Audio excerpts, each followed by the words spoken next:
Hello students, आज पुनः हम एक और महत्वपूर्ण टॉपिक को लेकर के उपस्थित हुए हैं और ये जो टॉपिक होगा हमारा व्यक्तित्व से संबंधित होगा। व्यक्तित्व की प्रश्नोत्तरी करवाएंगे हम, क्योंकि इस समय की मांग यही है कि हम ज़्यादा से ज़्यादा प्रश्न उत्तर करें। तो हमारा जो टॉपिक होगा वो होगा क्या? व्यक्तित्व। क्या? व्यक्तित्व। व्यक्तित्व अंग्रेजी में क्या बोल देंगे? पर्सनैलिटी। PERSONALITY। पर्सनैलिटी।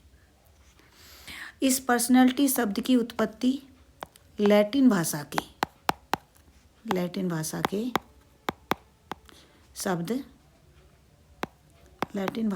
शब्द पर्सोना PERSONA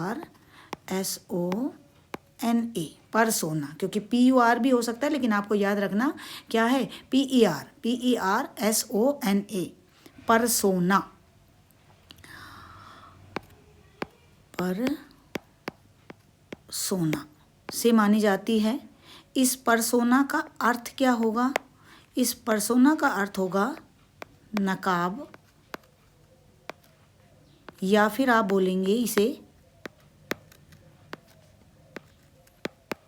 नकली चेहरा, या फिर आप बोलेंगे इसे मुखौटा, या फिर आप बोलेंगे इसे मास्क, या फिर बोलेंगे आप इसे बाह्य आवरण आदि। क्या समझे? कि जिसे हमने हिंदी में व्यक्तित्व कहा, उसे अंग्रेजी में बोला पर्सनैलिटी। पर्सनैलिटी शब्द की उत्पत्ति लैटिन भाषा के शब्द पर्सोना। पर्सोना का अर्थ नकाब, नकली चेहरा, मुखौटा, मास्क, बाह्य आवरण आदि। तो पहले जो मैं बताना चाह रही हूँ कि प्राचीन समय में इस शब्द का उपयोग, आज तो हर लोग इसे, वर्तमान में तो सबने इसे ये कह सकते हैं कि दैनिक जीवन में अपना लिया, लेकिन पहले ऐसा नहीं होता था। पहले क्या? प्राचीन समय में इस शब्द का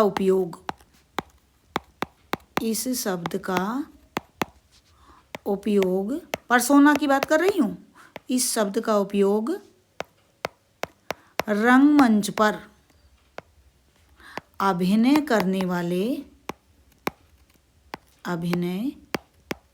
रोल प्ले करते थे ना, जो अभिनय करने वाले पात्रों के लिए किया जाता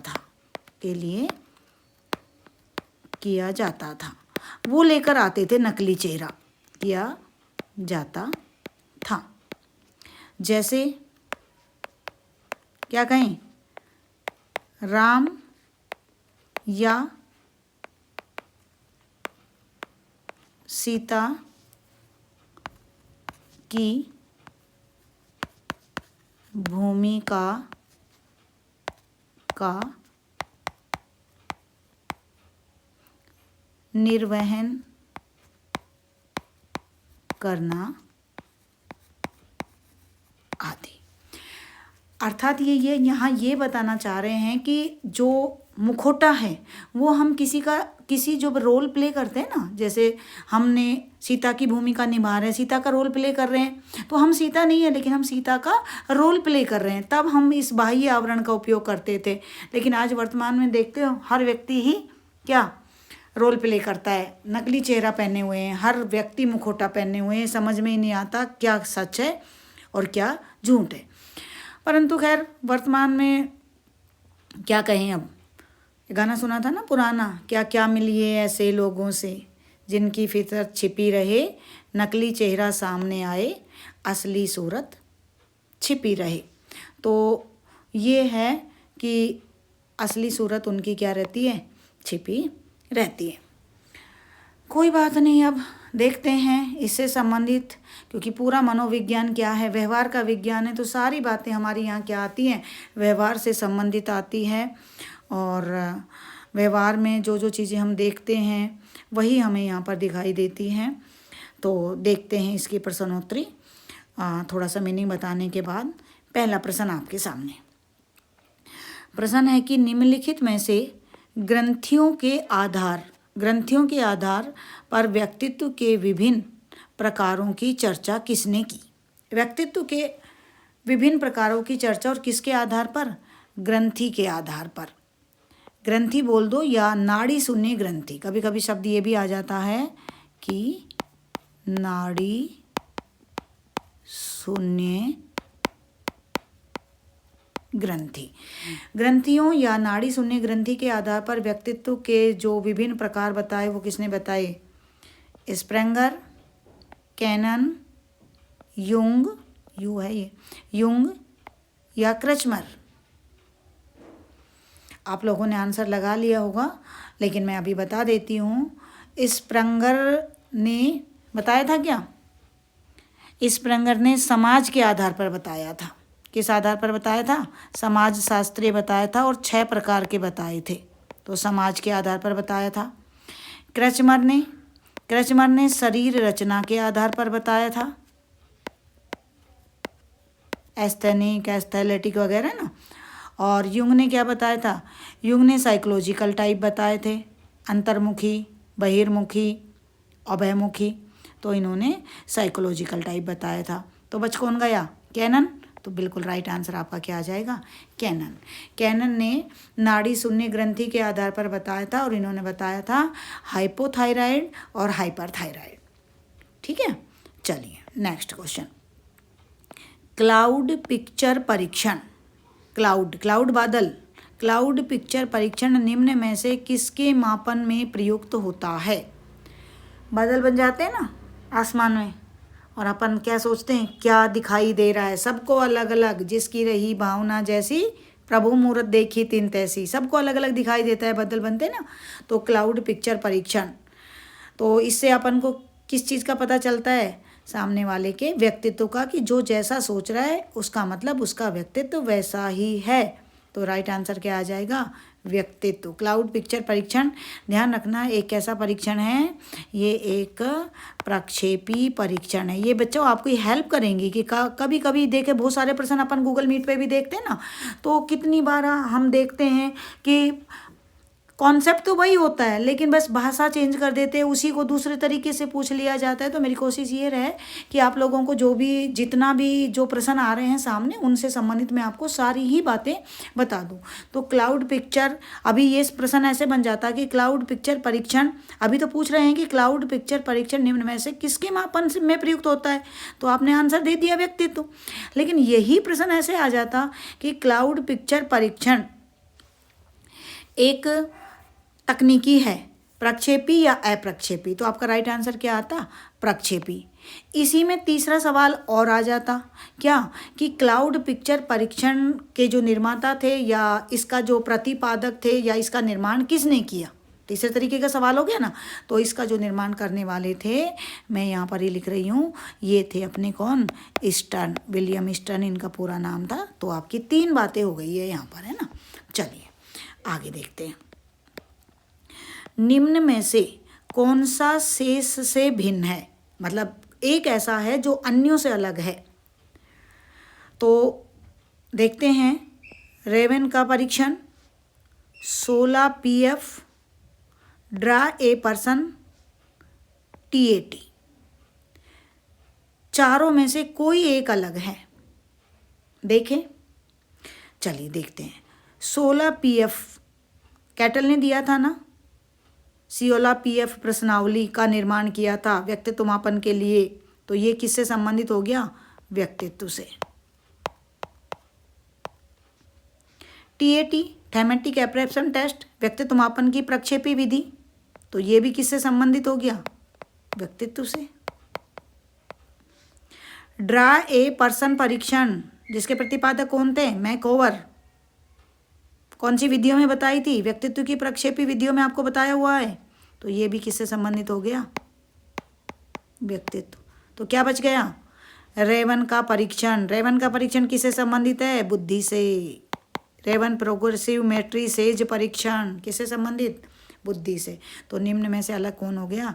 रेवन का परीक्षण। चलिए नेक्स्ट प्रश्न।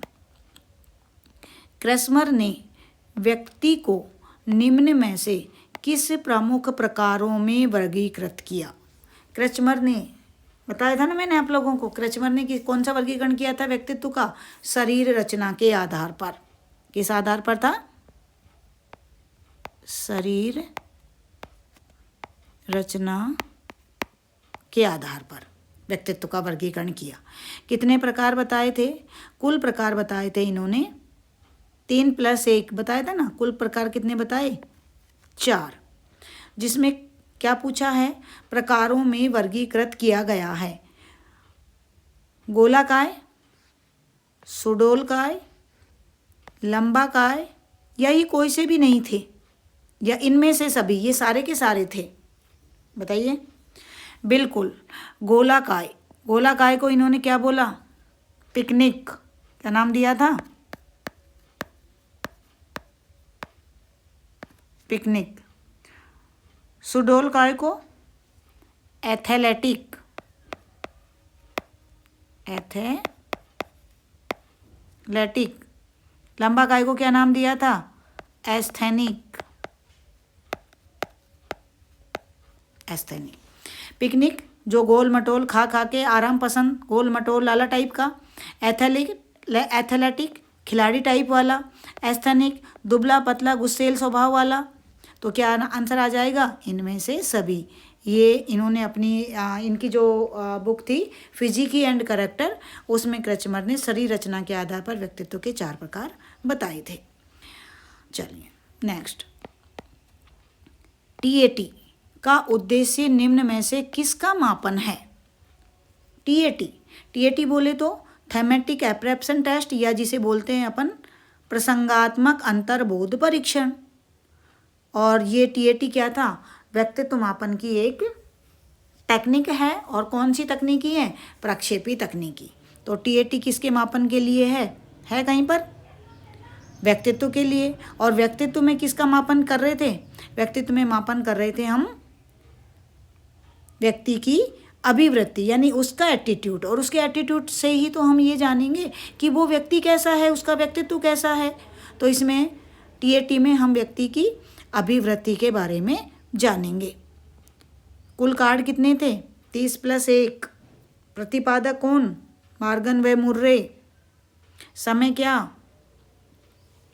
1935। संशोधन कब हुआ? 1938। मन तो बहुत करता है कि मैं यहीं एक्सप्लेन कर दूँ बहुत सारी चीज़ें, लेकिन अभी बस समय कम है, आप लोगों का पेपर आ रहा है, तो अब ज़्यादा से ज़्यादा हम यही करते हैं। नेक्स्ट।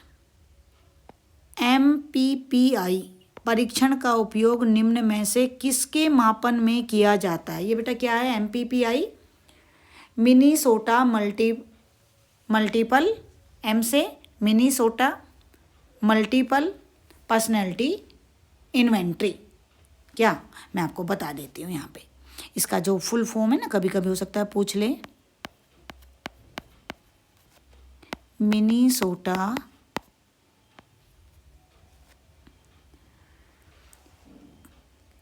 Multiple personality inventory. व्यक्तित्व की आविष्कारिका सूची है। MM। अच्छा ये आप कहोगे कि मैम ये गलत लिख दिया है, MM है। MMPI Minnesota multiple personality inventory. तो किसके मापन के लिए? व्यक्तित्व के मापन के लिए ही है। तो बिल्कुल ये अपना क्या आ जाएगा? Right answer. ये शब्दों को याद रखें कि ये सब जब भी आए हमें किस में लेना है? व्यक्तित्व, पर्सनैलिटी में। तो ना तो ये सृजनात्मकता से संबंधित है, ना ही संप्राप्ति से संबंधित है, ना ही बुद्धि से संबंधित है। राइट आंसर क्या आएगा? व्यक्तित्व से संबंधित।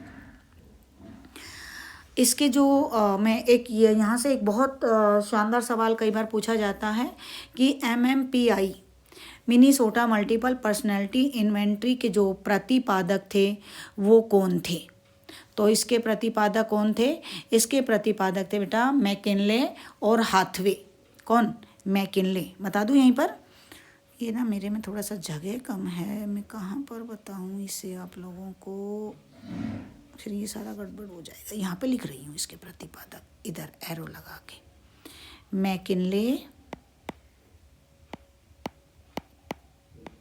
व हाथवे। कई बार मैचिंग वाले सवाल पूछ लेते ना, उनमें आपको हेल्प मिल जाएगी कि इसके प्रतिपादक कौन?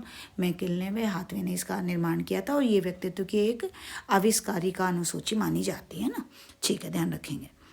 नेक्स्ट, रेमंड कैटल द्वारा व्यक्तित्व कारक प्रस्तावित किए गए। रेमंड कैटल ने, बहुत बहुचर्चित सवाल, बहुत बार पूछा जाता है कि रेमंड कैटल ने व्यक्तित्व में कितने, क्योंकि इसके सिद्धांत का नाम क्या था? कारक या प्रतिकारक सिद्धांत। सिद्धांत का नाम ही क्या था? कारक या, व्यक्तित्व के जो सिद्धांत पढ़ते हैं ना हम, तो उसमें कारक या प्रतिकारक सिद्धांत। और इसने कुल जो कारक बताए थे वो कितने बताए थे? 16। तभी तो कहते हैं 16 PF प्रश्नावली का निर्माण किसने किया? आंसर आ जाएगा RB कैटल। कैटल ने व्यक्तित्व के कितने कारक प्रस्तावित किए? 16। और एक जानकारी और दे दूं कि कैटल ने शील गुण भी बताए थे। तो इन्होंने जो सामान्य व्यक्ति हैं, सामान्य व्यक्ति में जो शील गुण बताए थे वो बताए थे 23, और असामान्य व्यक्ति में जो शील गुण बताए थे वो बताए थे 12। लेकिन प्रधान या मौलिक, मूल रूप से जो शील गुण थे, मूल शील गुण थे, वो कितने थे? 16। तो ये बात भी आप याद रखेंगे। नेक्स्ट, सिगमंड फ्रायड के अनुसार अचेतन मन की विशेषताओं को ज्ञात करने की सर्वाधिक उपयुक्त विधि कौन सी है? अचेतन मन में तो अचेतन मन में हमने फ्रायड से रिलेटेड बताई थी। कौन सी? फ्रायड। सबसे ज़्यादा ड्रीम की अगर कहीं पर भी बात होती है तो वो कौन है? फ्रायड। तो कौन सा राइट आंसर हमारा क्या आ जाएगा? सोपन विश्लेषण। तो अचेतन मन में मन की जो विशेषताओं को पता लगाने की सबसे अच्छी जो विधि मानी जाती है वो कौन सी? सोपन विश्लेषण विधि। और ये जो सारी विधियाँ मैं आपको जानकारी दे दूँ, व्यक्ति अध्ययन या केस स्टडी जो थी टाइडमैन, समाज मिति विधि जेल मैरोनो, साक्षात्कार विधि बिंगम और मोर्रे या फिर जॉन डॉर्ली, इसके प्रतिपादित, लेकिन ये आत्मनिष्ठ विधियों में मानी जाती है। इसलिए यहाँ पर जो अचेतन मन की बात, ये सारी, ये जो तीनों विधियाँ ये चेतन मन से संबंधित है। और ये कौन से मन से संबंधित है? अचेतन। क्योंकि फ्रायड सर्वाधिक बात किसकी करता है? अचेतन मन की करता है, और जिसका भाग कितना होता है? 9/10 भाग। नेक्स्ट, निम्नलिखित में से कौन सा एडलर द्वारा प्रदत्त व्यक्तित्व विकास हेतु जीवन शैली का प्रकार नहीं है? कौन सा जीवन शैली का प्रकार नहीं है? आलसी टाइप, शासकीय टाइप, तिकड़मी टाइप, बचकर निकल जाने वाला जैसा। तो ध्यान रखना बच्चों कि एडलर ने शासकीय टाइप भी बताया था, एडलर ने तिकड़मी टाइप भी बताया था, एडलर ने बचकर निकलने वाले लोग भी बताए थे, लेकिन एडलर ने आलसी टाइप नहीं बताया था। तो प्रकार नहीं में जो पूछा है तो आप कहेंगे आलसी type. Next question, next question है हमारा ये 10 नंबर का क्वेश्चन। सेल्डन ने शारीरिक गठन के आधार पर श्रेणीकरण को मानते हुए प्रबल एंडोमार्फिक व्यक्तियों की श्रेणी अनुपात क्या बताया है? तो आपको याद रखना है कि जैसा क्रचमर ने शरीर रचना के आधार पर वर्गीकरण किया था ना, ऐसा ही सेल्डन ने भी बताया था। सेल्डन की जो पुस्तक थी एटलस ऑफ मैन, उसमें उन्होंने व्यक्तित्व के शरीर रचना के आधार पर कितने प्रकार बताए थे? सेल्डन ने बताए थे प्रकार कितने? 3। सेल्डन ने प्रकार बताए 3। एक्टोमार्फिक, वही दुबला पतला, मीसोमार्फिक, सुसंगठित शरीर वाला, एंडोमार्फिक, गोल मटोल, अंडा वर्गा बोल दे, बिल्कुल लाला टाइप का। तो इसमें इन्होंने सबकी क्या श्रेणियां बताई थी। तो श्रेणियाँ जब बताई थी तो इन्होंने बताइए 7 1 1 बताई थी या 1 7 1 बताई थी। ये थोड़ा सा गड़बड़ है इसमें, 1 1 आप कह सकते हैं कि ऐसे करके, क्योंकि ये सेम डबल रिपीट हो रहा है। 1 7 1 बताई थी या 4 4 4 बताई थी श्रेणियाँ। बहुत ही वेरी इंपॉर्टेंट प्रश्न देखेंगे। तो सेल्डन ने जो व्यक्तित्व की श्रेणियाँ बताई थी उसमें हम पहले ये देख लेते हैं कि एंडोमार्फिक, एक्टोमार्फिक, एक्टोमार्फिक में थी 1 1 7, मीसोमार्फिक में थी 1 7 1, संतुलित जो व्यक्तित्व था उनके अनुसार वो था 4 4 4। तो क्या बच गया? एंडोमार्फिक।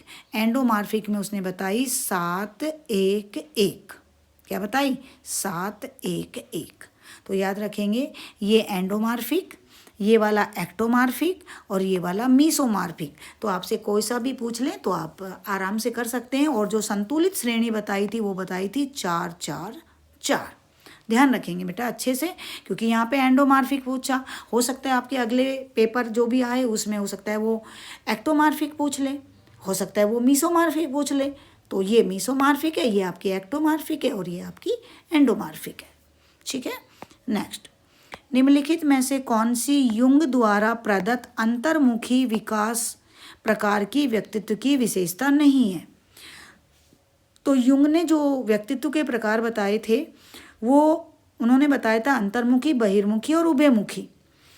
तो यहाँ पर पूछ रहे हैं कि अंतर्मुखी की विशेषता नहीं है, आत्मकेंद्रित, आशावादी, बौद्धिक व्यस्त, सैद्धांतिक। तो देखिए जो अंतर्मुखी व्यक्ति होता है, जो इंट्रोवर्ट, जो अपने आप में लीन रहता है, पढ़ाकू टाइप का होता है, तो वो आत्मकेंद्रित तो होता है, बुद्धि तो उसमें वैसे ही तेज होती है, तो बौद्धिक व्यस्त भी होता है और कहीं ना कहीं ये सिद्धांत प्रिय भी होते हैं। लेकिन ध्यान रखना अंतर्मुखी जो व्यक्ति होता है वो आशावादी नहीं होता है, बहिर्मुखी होता है आशावादी, तो अंतर्मुखी आशावादी नहीं होता। इसलिए राइट आंसर हमारा क्या आ जाएगा? आशावादी। नेक्स्ट, निम्नलिखित में से कौन सी प्रेरकों के मापन हेतु अप्रत्यक्ष विधि है? अप्रत्यक्ष विधि पूछ रहे हैं। विधियां कितने प्रकार की होती है? प्रत्यक्ष और अप्रत्यक्ष। तो निम्न में से अप्रत्यक्ष विधि है। क्या पूछा? निम्न में से प्रेरकों के मापन हेतु अप्रत्यक्ष विधि है। देखें, प्रश्नावली प्रत्यक्ष विधि, साक्षात्कार प्रत्यक्ष विधि, चेकलिस्ट प्रत्यक्ष विधि। लेकिन अप्रत्यक्ष जिसे ही अपन ने प्रक्षेपी विधि बोला वही अप्रत्यक्ष। एक तो सीधे सीधे, तो किसी भी व्यक्तित्व का मापन आप सीधे तरीके से कर सकते हो प्रश्नावली, साक्षात्कार और चेकलिस्ट के द्वारा। लेकिन अचेतन मन के द्वारा या फिर अप्रत्यक्ष तरीके से जब हम किसी व्यक्तित्व के बारे में जानते हैं तो वो क्या कहलाती है? अप्रत्यक्ष विधि कहलाती है, अप्रत्यक्ष टेक्निक कहलाती है। और ये इनका संबंध कहीं ना कहीं हमारे अचेतन मन से होता है। तो हमारा राइट आंसर क्या आ जाएगा? वाक्य पूर्ति, जिसे हम एक तरीके से क्या बोल सकते हैं? SCT, सेंटेंस कंप्लीट टेस्ट पढ़ा था ना ये हमने व्यक्तित्व में। तो राइट आंसर क्या आ जाएगा? वाक्य पूर्ति तकनीकी। नेक्स्ट, किसी वस्तु या कार्य से जुड़ी भावनाएं हैं व्यक्तित्व के सभी घटक, व्यक्तित्व का संज्ञानात्मक घटक, व्यक्तित्व के भावात्मक घटक, व्यक्तित्व के क्रियात्मक घटक। तो देखिए जुड़ी भावनाएं हार्ट में आती है ना, हृदय में। और हृदय में कहाँ भाव माइंड में उठते हैं, या हृदय में या हाथ में? हृदय में। ठीक है, तो क्या भावात्मक जो घटक होते हैं, ये भावनाएं जो होती है कहीं ना कहीं हमारे भावात्मक घटक से संबंधित होती है। नेक्स्ट, निम्नलिखित में से कौन सी व्यक्तित्व आकलन की प्रक्षेपी तकनीकी नहीं है? प्रक्षेपी तकनीकी दो तरीके की तकनीकी होती है, दो तरीके की विधियां होती है, एक प्रक्षेपी और एक अप्रक्षेपी। प्रक्षेपी जो टेक्निक होती है उनका संबंध कहीं ना कहीं अचेतन मन से होता है और अप्रक्षेपिका का किससे? चेतन मन से, तो ये प्रक्षेपी तकनीकी नहीं है। बाल अंतर्बोध परीक्षण, शब्द साहचर्य परीक्षण, वाक्य पूर्ति परीक्षण, मिनीसोटा बहुस्तरीय व्यक्तित्व अनुसूची। बाल अंतर्बोध परीक्षण, जिसको क्या बोलेंगे, CAT, बाल अंतर्बोध चिल्ड्रन एप्रेप्शन टेस्ट। प्रतिपादक कौन थे, लियोपोल्ड बैलक। शब्द साहचर्य क्या, WFAT, स्वतंत्र शब्द साहचर्य या FAT, इसको स्वतंत्र शब्द साहचर्य परीक्षण भी बोलते हैं या शब्द साहचर्य। वाक्य पूर्ति परीक्षण SCT। तो देखिए IBT, CAT, WFAT, SCT, ये सारी की सारी जो विधियां हैं ये कौन सी विधियां कहलाती हैं, प्रक्षेपी विधियां कहलाती हैं। अब बात आती है कि मिनीसोटा बहुस्तरीय व्यक्तित्व अनुसूची MMPI बात कर रहे थे, ये व्यक्तित्व की प्रक्षेपी विधि नहीं है, व्यक्तित्व की क्या है, आविष्कारिका है या अनुसूची है, तो ये व्यक्तित्व की प्रक्षेपी विधियों में नहीं आएगी, इसलिए प्रक्षेपी विधि तकनीकी नहीं है। राइट आंसर क्या हो जाएगा, MMPI।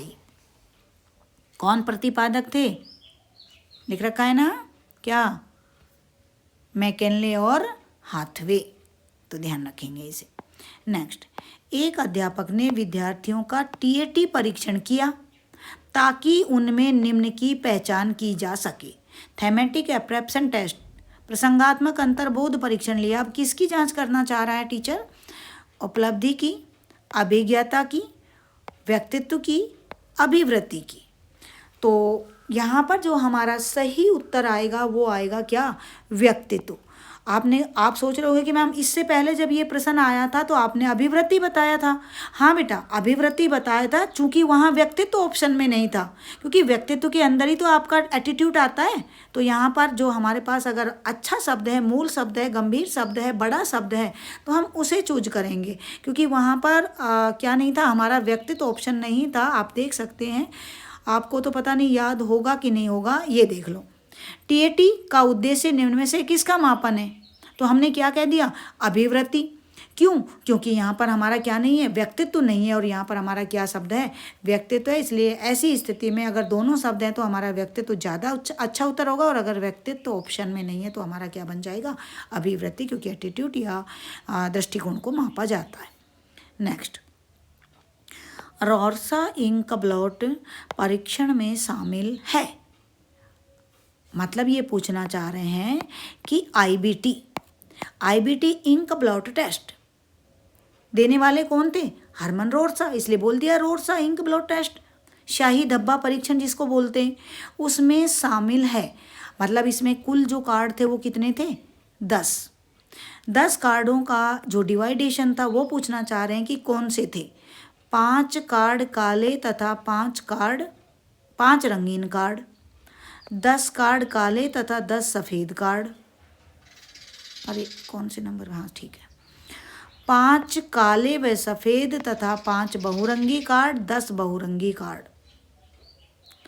बहुत अच्छे से आपको बताया हुआ है कि हरमन रॉर्सा की स्याही धब्बा परीक्षण में वैसे तो जो कार्डों का वर्गीकरण था वो कैसे था, 5 + 2 + 3, पर चूंकि ये वर्गीकरण ही नहीं है, इन्होंने तो सीधा वर्गीकरण कैसे पूछा है, 5 और 5 के हिसाब से पूछा है। तो इसमें मैं आपको बता दूं कि 5 कार्ड तो कैसे थे, आप अच्छे से याद रख ले, 5 कार्ड तो कैसे थे, 5 काले व सफ़ेद रंग के थे और 5 कार्ड बहुरंगी कार्ड थे। तो ये जो कार्डों का कुल जो थे 10 कार्ड, 5 कार्ड काले व सफ़ेद रंग के थे और 5 कार्ड बहुरंगी के थे। यहाँ पर जब बात करते हैं तो यहाँ हम ऐसा ही बोलते हैं कि 5 कार्ड काले व सफ़ेद रंग के, 2 कार्ड काले व लाल रंग के और 3 कार्ड विभिन्न रंग के। लेकिन चूंकि इन्होंने कहा तो सेपरेट है बेटा 5, तो 5 तो काले और सफ़ेद थे, 2 और इनको 3 को मिला देंगे तो 5 जो कार्ड हो जाएंगे वो कैसे हो जाएंगे, बहुरंगी हो जाएंगे। तो 5 कार्ड काले व सफ़ेद, सेपरेट है 5 कार्ड काले और सफ़ेद, और 5 कार्ड क्या हो जाएंगे, बहुरंगी। तो राइट आंसर क्या हो जाएगा, 5 कार्ड काले व सफ़ेद तथा 5 कार्ड बहुरंगी। नेक्स्ट जो प्रश्न है वो है कि निम्न में से कौन सी ग्रंथि व्यक्तित्व विकास को प्रभावित नहीं करती, यानी व्यक्तित्व के विकास में कौन सी ग्रंथि प्रभावित नहीं करती। पिट्यूटरी ग्रंथि, एड्रेनल ग्रंथि, थायराइड ग्रंथि, पीनियल ग्रंथि, कौन सी ग्रंथि प्रभावित नहीं करती। तो बेटा आपकी पर्सनैलिटी किससे बनती है, आपकी ग्रोथ और डेवलपमेंट से, यानी कि आपके एनवायरनमेंट और आपके जेनेटिक। मैं यहाँ पर बता दूँ आपकी पर्सनैलिटी में जो योगदान होता है वो किसका, ये है आपका वुडवर्थ ने दिया था ये सूत्र, पी बोले तो पर्सनैलिटी, क्या एच बोले तो एनवायरनमेंट, ई बोले तो एच बोले तो हेरिडिटी और ई बोले तो एनवायरनमेंट। ये जो सूत्र दिया था ये किसने दिया था, वुडवर्थ ने दिया था। तो इन्होंने ये कहा था कि व्यक्तित्व जो होता है ये वंशानुक्रम और वातावरण का क्या होता है, गुणनफल होता है। अब यहाँ पर लेकिन ये क्या पूछना चाह रहे हैं, यहाँ पर ये पूछना चाह रहे हैं कि कौन सी ग्रंथि व्यक्तित्व, निम्न में से कौन सी ग्रंथि व्यक्तित्व विकास को प्रभावित नहीं करती। आपकी पर्सनैलिटी को कौन सी ग्रंथि प्रभावित नहीं करती।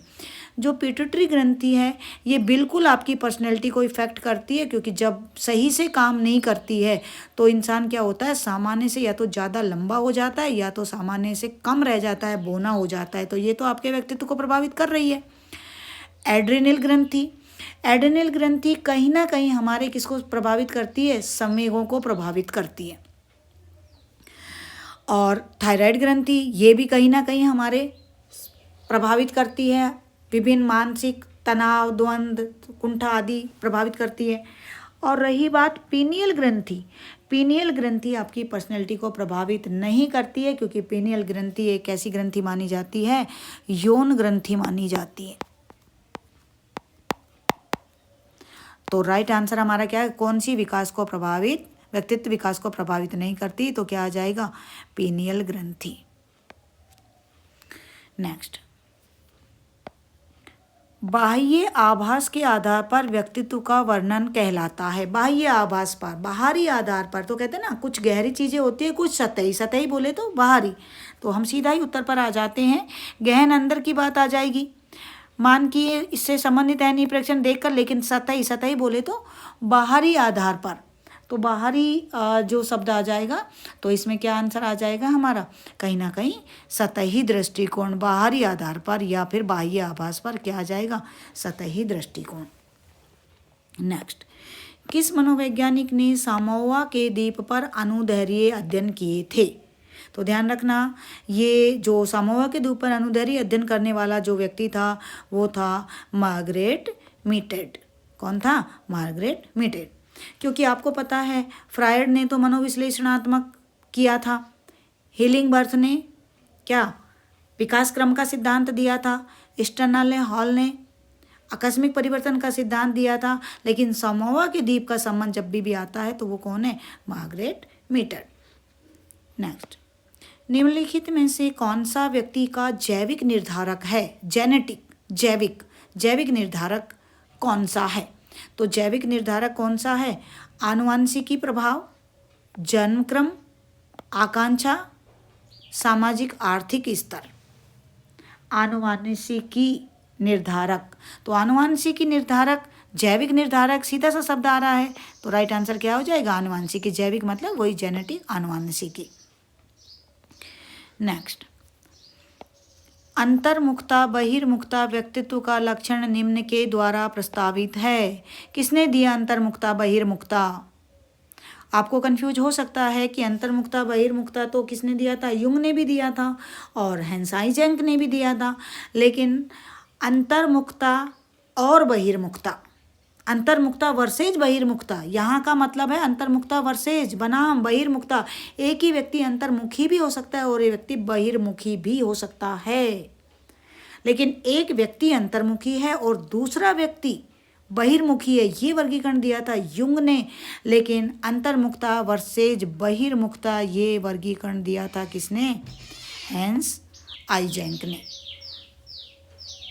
नेक्स्ट, निम्नलिखित में से कौन सा स्प्रेंगर के द्वारा दिया गया व्यक्तित्व का वर्गीकरण नहीं है? स्प्रेंगर ने व्यक्तित्व के कितने प्रकार बताए थे? स्प्रेंगर की जो पुस्तक थी उस पुस्तक का नाम था types of man. Types of man में इन्होंने व्यक्तित्व के कितने प्रकार बताए थे? 6। सैद्धांतिक भी बताया था, सुडोल-काय भी बताया था, कलात्मक भी बताया था, सामाजिक भी बताया था। बताइए कौन कौन सा बताया था या नहीं बताया था? स्प्रेंगर ने जो वर्गीकरण दिया था उसमें बिल्कुल ये बात सच है कि उन्होंने 6 प्रकार बताए थे, लेकिन कौन सा प्रकार नहीं बताया? तो देखिए, सैद्धांतिक बताया था, कलात्मक भी बताया था, सामाजिक भी बताया था, लेकिन जो सुडोल-काय था ये किसने बताया था? क्रचमर ने बताया था। तो स्प्रेंगर ने ये नहीं बताया था, इसलिए राइट आंसर क्या आ जाएगा? सुडोल-काय। नेक्स्ट, फ्रायड की अनुशासित व्यक्तित्व की बनावट के अनुसार निम्न में से कौन सा मूलभूत तीव्र इच्छा के उठने के साथ ही तुरंत तथा अनैच्छिक रूप से सभी नियम तथा जीवन की सत्यता तथा नैतिकता की अवहेलना करते हुए संतुष्ट करता है? ऐसा कौन है जो नहीं कहता कि मैं तो, क्या कहता है? मैं तो किसी नियम कानून को नहीं मानता, मैं तो केवल और केवल मेरे शरीर की इच्छा की पूर्ति करूँगा और तुरंत करूँगा। जैसे ही मेरे मन में कोई इच्छा उठेगी, अपना काम बनता और भाड़ में जाए जनता। खाओ पियो मौज करो, छीन लो झपट लो। ऐसी बात कौन करता है? ऐसी बात वो करता है जो मानव के अंदर एक तरीके से दानव बसा हुआ होता है। मानव के अंदर दानव। देखो, परा अहम में तो क्या होता है? मानव में कौन? महामानव, देवता, महामानव। अहम तथा पराअहम, इसमें मानव में मानव और मानव में महामानव।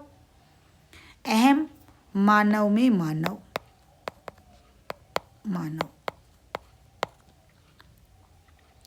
तो जो इदम होता है, इदम जो होता है वो क्या है? वो होता है मानव के अंदर एक तरीके से राक्षसी, बिना लगाम का घोड़ा जिसको बोलते हैं, अपनी समस्त इच्छाओं को पूरा करता है, किसी नैतिक या कानून को नहीं मानता है। इसका एक ही नारा है, अपना काम बनता और भाड़ में जाए जनता। खाओ पियो मौज करो, छीन लो झपट लो। तो इसे बिना लगाम का घोड़ा या फिर क्या बोलते हैं? मानव के अंदर दानव का निवास। देखते हैं ना अपने आसपास ऐसे कई व्यक्ति होते हैं जिसके अंदर इदम या फिर इसको बोलते हैं इड बहुत ज़्यादा प्रभावी होता है। नेक्स्ट, व्यक्तित्व का पहला सकारात्मक वर्गीकरण प्रस्तुत किया। पहला सकारात्मक, बहुत वेरी वेरी इंपॉर्टेंट क्वेश्चन है ये। पहला सकारात्मक जो वर्गीकरण देने वाला था वो व्यक्ति कौन था? वो व्यक्ति मन ने, सेल्डन ने, हिप्पोक्रेटस ने या कैटल ने? किसने दिया था पहला सकारात्मक वर्गीकरण? ध्यान रखें किसने दिया था?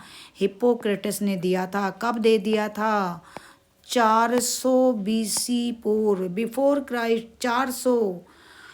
और पुस्तक क्या? Nature of man. Nature of man में इन्होंने ये वर्गीकरण दिया और व्यक्तित्व के इन्होंने कितने प्रकार बताए? 4 प्रकार बताए।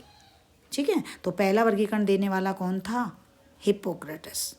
नेक्स्ट, फ्रायड के अनुसार मन की संरचना की सही कोटि है, सही क्रम है। मन की संरचना जो अभी पीछे क्वेश्चन में पढ़ के आए ना, ये हमारा जो व्यक्तित्व होता है वो तीनों ही होता है। किसी व्यक्ति के अंदर दानव ज़्यादा दिखाई देता है तो किसी के अंदर मानव, और किसी कोई देवता जैसे होते हैं उनके अंदर क्या?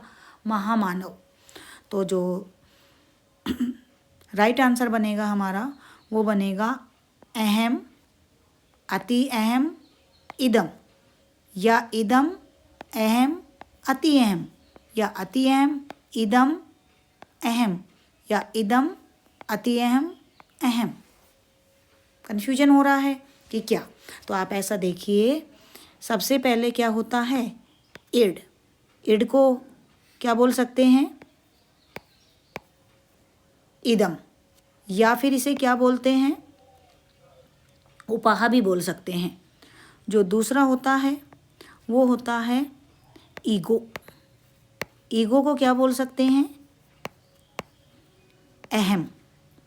तीसरा क्या होता है, सुपर ईगो, इसे क्या बोलेंगे, परा अहम या अति अहम, परा अहम या अति अहम।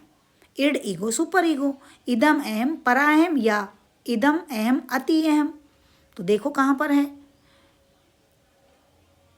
इदम अहम अति अहम, आ गया ना, ये रहा।